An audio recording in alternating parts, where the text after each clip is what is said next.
Boom! This is it! Gold Gilas! Gilas, May bro! dilawan ah. May dilawan. Ayun yan! Dilaw for gold No! yan! Dilaw! Dilawan. Bro, na ako sa Jakarta last month for ASEAN Summit. Na pumunta ako dun sa FIBA basketball, and then Oh. see, I'm such a football guy. Even yung basketball national team, kinuha ko yung basketball team ng Brazil. So talagang football guy talaga ako. But for a Bro, pero moment, nakita ko nag-Gilas jersey ka the other day. oh naman bro, hindi lang Gilas jersey, nag-weights pa ako para medyo talagang live show, bro. Live show ang ginawa ko. Bumenta-benta naman talaga mga walang yung mga tao, no? Bro, tama yung binalita mo. So, I know na hindi ka naman technical expert katulad ni Mark Gamboa. Okay, na breakdown namin yung mga PBA, yung mga analysis ka na. But just as a Filipino, speaking of historians, bro, first time in 61 years, my gold. Grabe, no? This is insane, bro. How do you feel about it? That's kind of cool kung first time in 61 years kasi dati naman talaga, leaders naman talaga tayo ng basketball in Asia because we were one of the first to adopt it. We adopted it almost at the same time that the Americans adopted it in the early 20th century because it got popularized through the YMCA, yung basketball, di ba? And almost at the same time na dumating ang mga Amerikano sa Pilipinas, dumating din yung YMCA, and as a result, Filipinos started playing basketball, according to the sociologist and basketball historian Luan Tulihao. And he was saying, of course, that yung basketball sa Pilipinas really gained traction as a spectator sport as the Philippines urbanized in the 20th century. Kasi baseball was a very rural game, and as the Philippines was urbanizing and as nagkaroon ng kashe yung urbanization, naging prominent yung basketball. And so that was around that time, 60 plus years ago. So I guess it makes sense na nung tayo nanalo ng basketball huli, and it's surprising that it happened to us. Now, hindi lang naman basketball ang successful, di ba? Sa Asian Games. I must say another sport that's very close to my heart. Jiu-jitsu, 2 gold. Man. Yeah, si Meggy Ochoa and Annie Ramirez. Yeah, and I must say, I've been hindi available sa YouTube yung matches. Which is kind of annoying. I think si Annie, I was trying to figure out how she won, but based on what I've read, parang I think she was at the bottom most of the time and had her opponent in her guard, and then towards the end was able to sweep. Whereas I think si Meggy was, I think Meggy was on top most of the time. I'm not sure. I haven't seen the videos. Strategies. Yeah. Pero yung Meggy Ochoa, I watch a lot of Meggy Ochoa videos. I love her guard passing. It's like yung Abu Dhabi her pressure looks amazing when And nakatuwa man doon ng jiu-jitsu ngayon kasi parang before nanonood ako jiu-jitsu, wala akong alam eh. And now after 1 year of jiu-jitsu, I have enough jiu-jitsu to at least be able to appreciate what's happening. Kasi if you don't have like, it just looks like they're hugging each other. It's a physical chess game, right? It's such a visceral, it's at the same time such a mental game. I love it. I mean, I would love to learn more about it. In fact, dream ko na ma-interview mga jiu-jitsu champion natin kasi I mean, these are like world champions, no? Like si Ochoa, I think she won sa Abu Dhabi Worlds, no? So and I think she beat also an Emirati woman, right, in the finals. I think so. And she, she trains with the best of the best. I mean, she's part of Team Atos, and is always in San Diego, I think, to train with that, really top tier team in sport jiu-jitsu. Well, I saw what you did. You kind of made takas dun sa basketball, but just, sorry, I'm pushing you on this, but let me take the punches just in case. Kasi hindi naman ako basher and hater. Love ko naman ang basketball when we win. Kasi remember yung meme na sinasabi ko before na andun lahat sa shadow na may medal, tapos yung basketball guy nasa gitna na walang medal getting the spotlight. At least we kind of can correct that. But bro, I mean, there's I don't know, maybe I'm making too much out of this, but you see, Philippines from 50s to 1962, 4-time back-to-back Asian champion. So that was the last time, 1962 Jakarta. And then nawala tayong sa eksena until 1986 and 1990 now when we won bronze and silver. So parang I was thinking like, is there probably, dahil ba kay Marshall Law ba yan? Like, bakit tayo naging liglang laos nung 70s until EDSA and Corazon Aquino? Wala tayong medal throughout time ni tatay niya, senior niya, di ba? Tapos kay junior, bro, golden age na nga, bro. Hindi man lang pa rin, bro. From a historian standpoint, how do you see that the son brought the golden era that the father could never bring to us, bro? Because I had to look talaga, wala talagang gold nung panahon ni Marcos Sr. sa Asia.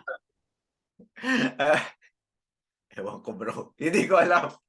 Don't look at me. I haven't looked into basketball during the Marcos era.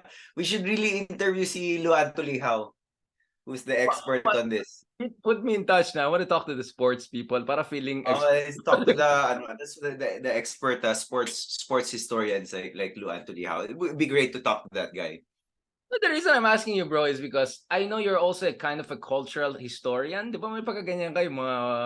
Di ba, may pagkamakulit kang ganyan eh. Meron kang may pagka-Zizek ka, side ka. Kung baga ako, kung may nag-Jordan Peterson effect, ikaw Bro, huwag mo naman tayo i-compare sa pinakakadiri ng left. I know. Right? No, kadiri. Sila yung mga tito na kadiri na. Tayo sana next generation, medyo kuya na matino naman, di ba, bro? But, cancelled silang pareho. So hopefully, we keep ourselves, no? I think they're both jokes. They're both One is canceled, the joke, yeah. I mean, joke of the left, the other a joke of the right. Sexist too, you know. Analysis. Let's go to the analysis. Speaking of the analysis, Leloy, balikan natin to. Eto, since nakadilaw tayo, let's go for it, bro. Maro has in the town ulit, bro. Like, without looking at what I've been saying, what Ronald Llamas has been saying, whatever. Ikaw, bro, anong basa mo dito sa Maro Racing? Sa tingin mo ba nilalaro-laro lang nila si Roas at si Roas nagpapalaro lang? Or Alam ko close talaga may relationship talaga si BBM kay Mar. A lot of people think that the relationship is between the First Lady and Mar Roas. I don't think the First Lady and Mar Roas are close. They share a name. You know, they're both Roas. Like second, third cousin. But sobrang layo na. The relationship is really between the president and Mar himself. And I think they cultivated the relationship in the 90s or in the 80s. In New York. They were in New York. Yeah, they were in New York. Ano naman yan you can imagine, di ba? Kasi in New York, konti lang naman ang mga ultra yaman na Pilipino doon, di ba? They belong to the same social circle, so they gravitated towards each other. And in a sense, you shouldn't be surprised that Mar and Bongbong are close to each other because the Filipino elite are close to each other, di ba? The Filipino hyper elite. These are essentially the one percenters. And there is a sense in which, the kind of networks of this class supersede the divisions of Dilao versus Marcos and things like that. That's a rather cynical take, but the less cynical take here is si Mar Rojas is a public servant. He's a real public servant. He wants to do his best to do good for his country. And if you give him an opportunity to do that, and if he thinks he can, he'll do it. Kasi naniniwala naman siya na may ambag siya sa bayan. And I think Mar Rojas is that kind of person na if you give him enough room to operate, if you don't constrain him too much, may ambag naman talaga siya sa bayan. At makabayan talaga si Mar Rojas na tao. Let's do this, bro. Let's do this because, I always had the sense with Mar Rojas na I felt he always had the right ingredients. Mali lang yung communications na he kind of lacked the political instinct once he went for gold. And that instinct was kind of proven once I went to, of course, the regions which were affected by Yolanda, no? And I talked to someone na may operator, like someone who knows what's going on the ground. And sabi na, actually, hindi ito Dilawan guy or anything. I'm complete, just random guy I met na part of a speech talk I did at university there. Sabi na, actually, si Maros, nandun siya nung dumating the superstorm. He risked his life. Sabi na, alam mo, naawa ako dun. Never na-appreciate talaga yung mga ginagawa niyang sakripisyo. Hindi ko maintindihan anong nangyari sa communications niya. Like, the person was genuinely puzzled by why he turned out as the villain when, in fact, he was the only secretary he knows that risked his life literally. Now, we can debate about effectiveness or how much can you be effective for the war storm in 67 years, whatever. But the reality is that the guy risked his life. So hindi ito duwag, hindi ito mahinang tao, hindi ito yung elitista na what he was made out by the whole DDS kind of world, right? probably you know even more than him, but ako, my first memory of him was Mr. Palenque, fresh, lakas ng dating, top ng Senate, so actually very strong. He got the JPE pass through, although of course you and I, we have our concerns with free trade agreement, but in general, like he was like the Barack Obama of the Philippines. Yeah, although at saka si Mar meron din yung history of talking back to the WTO. So it's not just although medyo pepa nga, parang there were moments when he was also quite critical of free trade. Lalo na nung time na mga ano yung mga what do you call a WTO round again, yung mga from the 1990s. Uruguay round or Doha round?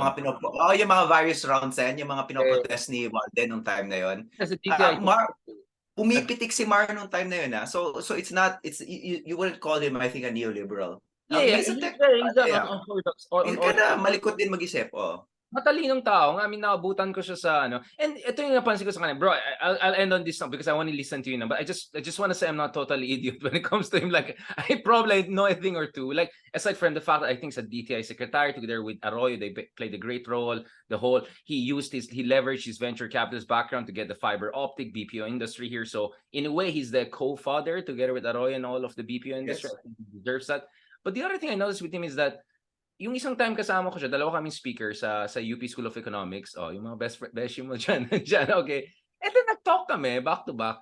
He was actually funny. So when he's among fellow geeks, right? Among geeky people, it's actually funny. I mean, he's relaxed, he's funny. Sabi niya, alam mo, kailangan natin, tinola ka sa gusto ng tao, dinuguan na. Like, comparing himself. It's funny. Like, why didn't I see this side all these years? Bakit yan ang hindi mo pinakita? Nung naturally funny, witty, etc. Nakita ko when he was, pagkasama niya mga eng students, he gets excited with all the calculus and mathematics. Like, he's a cool guy. He's a cool, geeky guy. I mean, and I didn't see that at all in any of his political communication. So, yun ang talagang understanding ko sa kanya na he didn't have the right team, to be honest. We saw a little bit of it, diba, directly after the election, yung lumabas siya sa YouTube at saka yung Instagram niya, where he was just touring the country and cracking a lot of dad jokes, and people were like doing hashtag Tito Mar. So yung Tito Mar persona, I think was actually a very electable persona. Sometimes kasi ang thing kasi ni Mar is like, he doesn't foreground his most electable traits, and I don't know why. Diba? Kasi yung Mr. Palenque, yung election, he could have tapped into that again, but he didn't tap into Mr. Palenque again. He was like projecting something more serious than that. And I don't know if it's the campaign team or if it's Mar himself na parang backing away from his most charming traits. Or it could also be na si Mar Roxas is one of those guys who is like highly suited for an elected position, but not suited for electoral politics. In other words, parang he's suited to become president, he's suited to become senator, but he's not suited for yung pangangampanya. Di ba? May mga ganyan. Maraming tao sa Pilipinas na who would do well in very highly elected positions, but just like hate the campaign process. And I mean, you could say about Gibo, no? I think Gibo yan. Si Gibo. So kung may makita kang ganyan, di ba, ayaw ng electoral politics pero magaling sa governance, ang solusyon siya, cabinet. Di ba? Ang solusyon talaga siya ang cabinet kasi di mo kailangan tumakbo, and yet you'll have a lot of power and you'll be able to do a lot of good things. Again, exactly, Gibo, Mar Roxas. So actually that's a great comparison. I mean, what made you think of that comparison? Because I think that's super apt, bro. Or more like Mar could have been the guy and then he became more like Gibo. I don't know how to put it nicely, but kasi may moment naman na electable siya, di ba? Yeah, I mean, Moore at least stopped the Senate race, right? Once upon a time, he was almost shooing for vice president until the whole Noibi conspiracy happened. And then he was first runner-up in 2016, right? So it's not like number 5 or 6. So, but I agree with you that he's more a manager than a campaigner. In the same way that Digong was more of a campaigner than a true manager. Like, proportional. You're nag-mirror, like, kung feeling ko buhay niya hanggang campaigning talaga magaling siya, magpapatawa, but I think Mar Roxas also, the thing is timing niya. First kalaban niya si Binay 2010, and ang kalaban niya si Digong plus Binay plus Poe. So I think he was not really prepared for meeting all of those things at the same time. I think the whole team was preparing for a phantom war, if I can put it that way. And then Digong happened out of nowhere. He was preparing for the Senator Loren Legarda, and then suddenly Binay happened. So I think he twice na cut off guard siya ng ganon. He ended up first runner-up, which is not the worst thing in the world, but that kept him away from the top offices. No, I think Giboy is like Mar Light. It's like he gives me Yeah. the vibes. No, yeah. Tsaka yung sabi mo nga recently, di ba, binalikan mo yung second presidential debate noong 2016, nung parang na-tag team si Mar ni Grace po at saka ni Digong. Yun yung time, if you look at the surveys, yun yung time na talagang bubulusok si Digong, naging number 1 sa survey after that debate. Kasi paano mo naman, kung ikaw si Mar, ginagago ka ni Digong, tapos ginagatungan si Digong ni Grace po, who has wonderful showbiz timing herself, right? Wala kang laban doon. Dun sa showbiz, dun sa humor and showbiz power at the same time. Digong was really funny. I mean, even a person like ako, hindi naman ako fan ng humor ni Digong, pero kahit ako natatawa ako kay Digong dun sa debate na yun eh. It's the chutzpah, no? I mean, like, where does he get just, I don't want to use the word audacity, but it's like chutzpah talaga. Like, grabe talaga siya, no? Like, he would just, but you're right, no? I mean, kasi dinoble counterpunch siya, no? Kasi Grace po actually regurgitated the incompetent argument. Marami kang experience, palpak naman. Essentially, yun din yung sinabi ni Digong, di ba? 2 different versions. You got the smart kid saying it, and then you got the joker in the room saying it. So, oo nga no, the great debater and the great joker at the same the time. best debater for me. I think she won the debate. I openly Yes, said yes. so more, Grace I think, po has a debating, like us, Grace po did competitive debating in kaya pala college. magaling. Kaya pala magaling. Mahusay. I gave it to Grace po. I know many would not agree with it, but sorry, maybe I and Leloy know something about this thing, so trust us on this. And so I always said Grace po won by points, but in terms of audience impact, Digong, it's not even close, right? Yung audience impact ng Digong. Ihi ka na naman dyan, di ba? Ano ka, nervyoso? Di ba ginanon niya? Nervyoso ka ba? I mean, how do you go against a guy like Guys, that? panurin nyo kasi uli, kung ayaw nyo maniwala, panurin nyo kasi sa audience, panurin nyo ulit yung first 10 minutes ng debate na yun. Makikita nyo talaga bakit nanalo si Digong ng debate na yun eh. And si Lord De Vera yata yung co-host noon or something like that, or yung mga nagtanong doon, di ba? Si Lord De Vera, just to give you an idea. The perfect setup to demolish Mar and Binay, no? I mean, yun nga eh, actually, debates pala matter if ganyan ang mangyayari. If it's really a question of bubugan, no? So, talagang Pilipinas talaga. Minsan, Pero bro, may tanong ako sa'yo. So, let's say, ano bang portfolio ang open kay Mar ngayon? Tatlo, bro. DTI. Agriculture ba is open? DTI, Or ayaw bitawan? No, I think kasi ang daming negative react. Kasi alam mo naman, I think ang style nila BBM team is balloon trial. Like, throw out names there, look at reaction, and then look. So, di ba yung isa si Laurel ba yan? Yung isang businessman na tinrow at yung name na booking ng bilyonaryo.com. Medyo negative yung reaction. Dininay na nila yun. So, I think may sila doon. Feeling ko DTI would be better for him, but the current DTI secretary is kind of close to President BBM, so much so that times siya na-bypass pero nilagay pa rin siya, no? So that tells him how close he is to the president. Ronald Llamas is a very big critic of the DTI secretary. Sa tingin niya, ito yung pinaka-ewan. And well, looking at FDI, it's pabaksak yan, but we'll discuss that in a separate episode in economics. DA looks more politically reasonable for BBM because he wants to get out of that sa rigmarole. Tinatamaan siya eh. Wala na siyang healthy distance at all. Talagang frontline siya. No plausible deniability. So maybe you want to throw in Mar there. Although my suggestion was Kiko Pangilinan would have been better, but my suggestion is Kiko perhaps has more plans for Senate next year than next year than perhaps Mar Rojas, no? And then DFA, I even heard DFA from diplomatic people. Pero mukhang nagalit lang yung DFA secretary sa akin when I threw the idea out. Parang, saan galing yan, di ba? So, at least 3 cabinet position, pretty decent cabinet position. Medyo swak siya.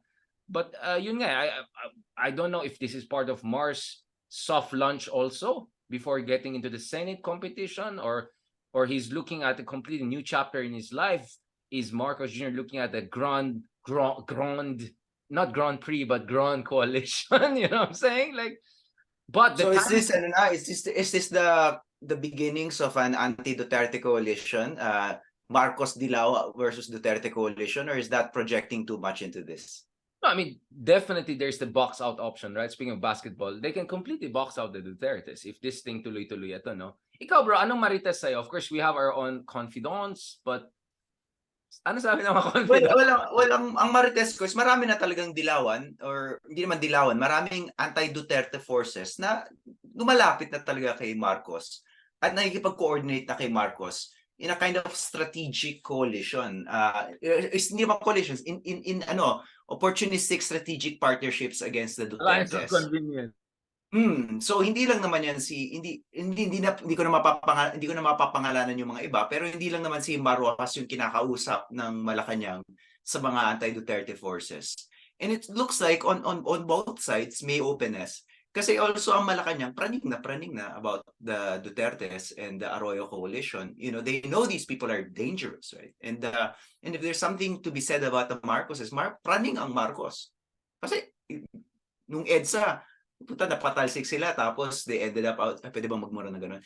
Napatalsik sila and they ended up, you know, in Hawaii and they were in exile, right? And they almost died. At least in their minds, muntik na silang mamatay nung 86 kasi takot sila nasusugurin yung Malacanang, papatayin sila ng crowd doon. So meron talagang kapraningan ng mga Marcoses. And then you have, you know, Dutertes who are just like, you know, they're killers and they're wily, and you have a praning ng Marcos. Of course, you're gonna do what you can to survive. And if that means na you'll reach out to certain anti-Duterte dilawan figures, you're gonna do it. Yun yung Marites ko. We'll talk about, of Ikaw course, ang Marites mo. we'll talk about Sara Duterte very shortly, no? I think we're papunta tayo dyan. But just before that, if you are Marcos, no? In what sense does an alliance with the quote-unquote yellow, pink, whatever, or some yellow and some pink, whatever, makes you feel more secure to take on the Dutertes? Do you think they bring enough to the table in terms of resources, in terms of, well, I mean, you can easily say some of the big business people, some of the big intellectuals, etc. Obviously, they're from opposition, so they can give him some kind of cover. There's also the international support, obviously, because marami ring galit kay Digong sa West, sa mga alliance natin. Probably when you put all of that together, BBM would feel confident enough, right? To let, I don't know, Martin push the envelope, not himself, right? Oo. Tsaka I don't know, may operator pa ba ang mga dilawan? Because I remember that Ronald kept saying na ang weakness ni Marcos is wala siyang operator, di ba? Wala siyang tirador. Yeah, I'm sure. I mean, how did they survive 6 years of Digong, right? You need to have some sort of operator to do that, right? Otherwise, it was light. So I think what Marcos realizes that, in fairness to a lot of these quote-unquote yellow or pink, whatever, they're battle hardened. Puro sila mga battle. And the fact that you're still around and some of them are vlogging, travel vlogging, whatever, that means maybe they're stronger than people think. No, hindi pala sila snowflake. In fairness, I would say the Philippine liberals are one of the most battle-hardened liberals in the world, still surviving, right? That's true. Like Rahul Gandhi in India, I think, you know, he used to be a kind of a patsy CC boy. Yun ang tingin sa kanya. Now the guy is going like Gandhi almost, right? At saka, you know, I mean, I just have to say na parang insofar as we can talk about ideology, Marcos is not ideologically that different from a lot of the Dilawans. I mean, just look at, you know, Marcos was the most, let's not forget, he was the most socially liberal candidate. Right? He was the one most open to divorce. He was the one most open to gay marriage, most open to abortion. You know, classic social liberal issues. So in a sense, kung social liberalism ang pinag-uusapan, you know, he out-liberals the liberals. I think he's more of a social liberal than Leni Robredo, who's like, you know, talks about her Catholicism a lot. I've never really heard Marcos talk about how his Catholicism affects his social policy. Huh? He's the party boy. Of course he's like, oh, yeah.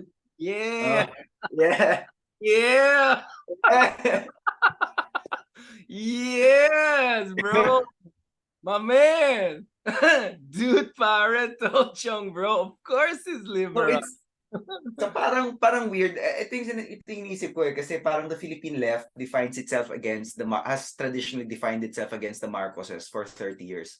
So we can't think of the Marcoses as being progressive in any capacity because by definition left in the Philippines is anti-Marcos, at least since the 70s, diba? But I think, you know, when you have a different Marcos there in power, and this younger Marcos doesn't necessarily think like his father on many issues, And he's actually, he's just younger. Well, obviously he's younger than his father. His values are quite different. So, will there has to be an evolution about how we talk about what Marcosian politics is, and it's an evolution, not because we're denying the past. It's an evolution that results from the fact that this is just a different Marcos. It's a different Marcos. Or different political species altogether. I mean, has he out evolved the whole Marcosian kind of template? I mean, again, I know none of us want to put ourselves into trouble, but there are parts of me thinking that you can pull him totally out of the whole template, no? And I mean, he'll still leverage the whole Marcos name and all of that, but ikaw yun eh. You're the guy who said that Marcos Jr. is your quintessential post-Marcos president, right? Or I rather rephrase it, which makes it you're absolutely right. He's ideologically much closer to quote unquote liberals than even Lenny, because Lenny was socially conservative but quite to the left and progressive on socio-economic issues. BBM is more market-oriented at center, and although meron din siyang may pagka-industrial policy, whatever. We can talk about that separately, of course. Now, this brings me to Sarah, because for me... Yeah, sorry, economics lang. Meron siya mga strange obsessions na parang are reminiscent of his father. Itong nostalgia, for example, for food security, which brings him quite closely aligned with the left, di ba?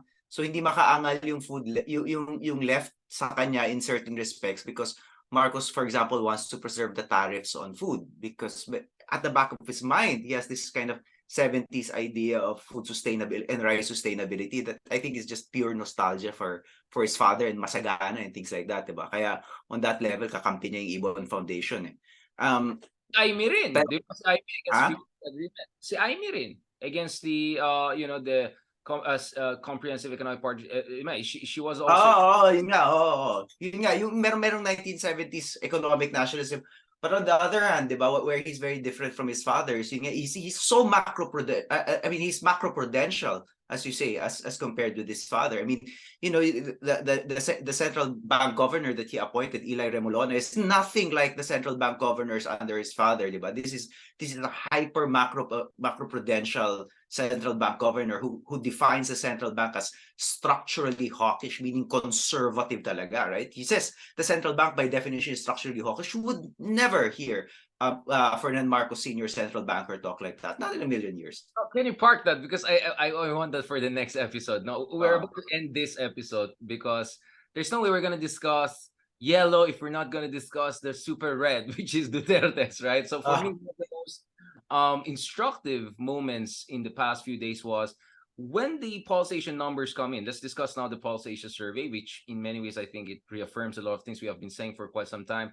If you look at the surveys, because tatlo yun actually, and isa lang usually pinag-usapan or dalawa out of three, but just let's focus on the two, which is most urgent issues and the numbers. I mean, when the numbers came in, baksak yung number ni BBM, he said, I completely understand, people are hurting, it's natural. And then compared that to Sara, yan, yung mga nakikriticize sa confidential fund, mga ayaw sa kapayapaan, kalaban ng bayan, mga ganyan, the whole quote, right? I mean, like, wow, that's quite different. She is her father's daughter. I mean, one completely securitizes the issue. National security shuts down any criticism or what legitimate. The other guy is like, okay, I get it. Well, let's do an adjustment. Maybe I'll do a photo op in Capiz with Roxas and let's see how it goes from there, right? I mean, completely different responses to more or less the same situation, which is double-digit drop in both their numbers, right? So first, let's talk about the Pulse Asia survey, and then let's go perhaps to Sarah.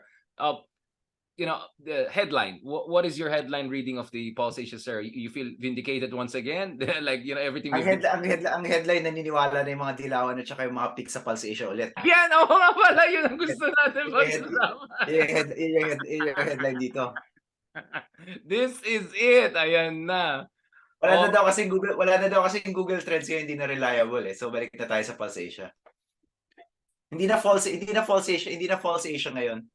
Kasi kung mag-Google Trends ka, wala na yata masyadong Lenny ngayon kasi ng election, di ba? Yeah, I mean, interesting na yung mga nagbabash sa Pulse Asia without any evidence and, demeaning our folks and friends. Actually, I'm hoping to interview si Ronnie Holmes the next week to discuss the science behind this para lang maintindihan ng tao. na hindi lang Smartmatic ang nangyari, may mga siyensya din. But anyway, but going back to this, we also saw, no, yung parang corruption is like number 5, barely like 20% or so, habang inflation is 70%, yung mga employment and yung issues, economic issues are 50% above, right? While corruption is like barely 20% among urgent, like in terms of population, how many people find it urgent. So clearly we see corruption is not as a significant issue. And yet still Sarah's number went down, even if the criticism against her, I'm not saying corruption per se, but good governance in general, right? Like parang transparency perhaps has to be still fully fleshed out with the confidential funds. We're not saying, there is an issue. I'm just saying that's the cloud of criticism that we're seeing there. And you're right, hindi pa yung survey, medyo nung tinake yung survey, pinag-uusapan na yung confidential fund, pero kasi simula pa lang. So hindi pa natin alam yung full effect. And then of course, I want to start using the word food inflation as opposed to inflation, because it's really food inflation that's driving this problem, right? If you look at the costs that people are concerned with, kung i-break down, so number one economic concern is inflation. But if you ask people what are they spending on and what costs are they concerned with, it's like 90% food, right? And when you talk about food, it's really about rice. So ang punot dulo talaga nito sa tingin ko, hindi inflation as a huge concept. Presyo ng bigas as something more specific, right? And I honestly think that madali lang ang solusyon dito. Tariffs. Just lift the freaking tariffs already, and find a way to support our farmers who will be displaced by any lifting of tariffs, diba? As opposed to, for example, like doing all sorts of things like a price cap, which also makes it difficult for farmers. Just let the tariffs come in. We have the highest tariffs in Asia. We have the highest rice tariffs in Asia. And then, of course, yung rice tariffs are really anti-poor, because the people who carry the weight of those tariffs are the poor consumers. If you need tax revenue, you tax something else that the rich consume, right? Why are you taxing the things that people are consuming on a daily basis, right? And I honestly think kind of this fantasy of rice sustainability, like ang dami lang lumalabas na article, diba, talking about we're really not going to be able to produce rice the way Vietnam or other places in mainland Southeast Asia are producing rice, because we don't have the kind of deltas, diba? We're not supposed to produce rice at that level. We should really be importing rice. The fantasy of rice sustainability is exactly that, a fantasy. Sukuan na natin yan, diba? Sukuan na natin itong Rectonian, Marcosian fantasy of rice sustainability. It's not gonna happen. We can feed ourselves in different ways, pero hindi kanin, right? I mean, tanim tayo ng iba, and then import na natin yung rice. But wasn't the rice tariffication law signed by Duterte? And I mean, di ba si Villar pa yung against tariffs? I mean, the concern there is, if you remove tariffs and all, bugbog yung mga already na battered na few farmers na lang natin. So you're just going to kill off domestic supply. So the idea is that it has to be coordinated. If you're going to lift the tariff, you first prepare you're already battered. Yeah. And then hindi mo pwedeng ganyan lang ng bahala na. Hindi siya hindi naman pwede naman a bit gradually, pero even a gradual reduction in tariffs now would actually make an immediate overnight difference. Like just gradual, pwede mo nang i-taper. Pero Marcos has placed it out of the realm of conversation eh. Yun yung hindi ko alam bakit, diba? Kasi it's such low hanging fruit. I mean, I'm not an economist in this respect. I'll refer our readers to meron kaming episode dun sa other podcast ko, yung Proyekto Filipino, where we interview si Bruce Tolentino, and he really talks about how it's a kind of non-brainer. So I refer people to that. So that's where you're looking at He's looking at the numbers of yung rice tariff, yung tariffs, and just how different we are, how exceptional we are on that level. Kasi meron talaga tayong strange fantasy about rice sustainability sa Philippines na we can't give up on. Parang ito, at saka kasalanan naman to ni Claro M. Recto eh. Kasalanan talaga to ni Recto eh. Wait lang bro. Ano yung population natin pa noon ni Recto? 40 million? 50 million? I mean, maybe something, million. There's just so much that our Mother Earth here in Madre Pilipinas can give us, right? I think people are forgetting the question of population and size. Tsaka, Central Luzon is verdant in terms of rice, pero we don't have many areas like that. Yeah? So So we need to tailor din naman our food production to ano yung nababagay sa atin, di ba? And Focus natin. ideally, if you want if you want real food sustainability in the Philippines, you have to transition away from rice. Hindi mo na makukumbinsin ng Pilipino na wag kumain ng kanin, di ba? So I mean, that means you really have to import. I mean, you just can't have your cake and eat it too. I'm sorry, meron ng talagang limitations yung bansa natin. We're not saying we're a poor country. We're not saying we're a country that can't produce things. We're just saying like we're a country that loves a lot of rice, but we're a country that can produce rice at the same level that Vietnam does. There's nothing particularly controversial about that. But bro, Vietnamese don't eat as much rice. Hindi sila yung extra rice, rice all, sana all. Hindi sila ganun, bro. I mean, you've seen Vietnamese are all lean. I mean, they're really lean people. Wala pa ako nakitang super healthy. I mean, very few. Except yung mga bureaucrats, yung mga securocrats nila na medyo high level. But I mean, ordinary Vietnamese, they're all lean and healthy, more soup, more, like they have a very good diet. I mean, Vietnamese food is one of my favorite new Oh discoveries. yes, But yeah. non-traditional. I mean, I'm the Mediterranean type of guy, like Greek, Persian, Italian. That's my thing. Turkish food, ganun. But Vietnamese, like I love it. I mean, it's fantastic. And every time I'm in Vietnam, I'm super lean, like like fuego lean, right? It's like pwede na ako mag-vlogger talaga na whenever I'm in Vietnam. Even if I eat a lot, like there's just something about their food is super healthy.